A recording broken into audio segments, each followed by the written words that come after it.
अगर आप भी भोजपुरी मैथिली सॉन्ग सुनना चाहते हैं तो डीजे सर्वलाल ऑफिशियल चैनल को सब्सक्राइब कर दे और साथ में बेल आइकन घंटी को भी दबा दे।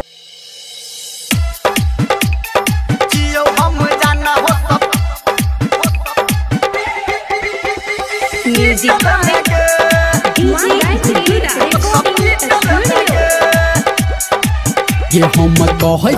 जान गे साचे कल फेर रहियो हम अपाचे गे सुना ये सुना हम कहो जान गे साचे कल फेर रहियो हम अपाचे ये रोड रह जान पक्का हम तो मारी दलिए धक्का रोड रह जान पक्का हम तो मारी दलिए धक्का डाको गिर दलिए मुतल में गे अब छतु याद अब सुतल में गे जियो हम जान हॉस्पिटल में गे अब छतु याद अब सुतल में गे जियो हम जान हॉस्पिटल में गे आनंद ले ले जियो हम जान हॉस्पिटल में गे हॉस्पिटल में गे हाँ हाँ हाँ हाँ टांग में कोनी चोट लागल छो हाथ में पड़लिया मोच गे मिले हे बेट जल्दी आना ज्यादा नहीं तू सोच गे ज्यादा नहीं तू सोच गे हाँ टांग में कोनी चोट लागल छो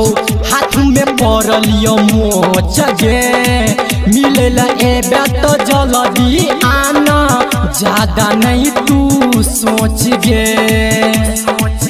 फाइट गेलो शर्ट पेंट सब कोबारा हसेंट फाइट गेलो शर्ट पेंट सब कोबारा हसेंट बड़ दर्द करैया हमरा बैठल में गे हाँ अब छतु याद अब सुतल में गे जियो हम जान हॉस्पिटल में गे अब छतु याद अब सुतल में गे जियो हम जान हॉस्पिटल में गे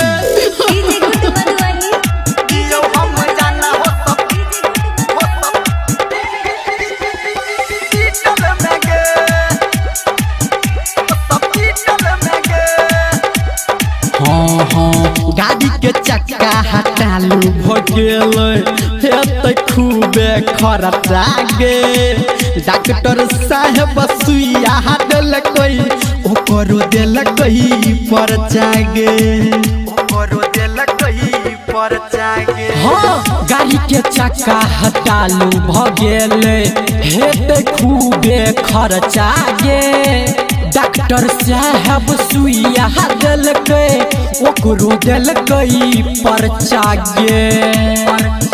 बात कहो धर्मेंद्र संगे संगे अभिनंदन बात कहो धर्मेंद्र संगे संगे अभिनंदन गाइड पढ़ने तू साल में गे अब छतु याद अब सुतल में गे जियो हम जान हॉस्पिटल में गे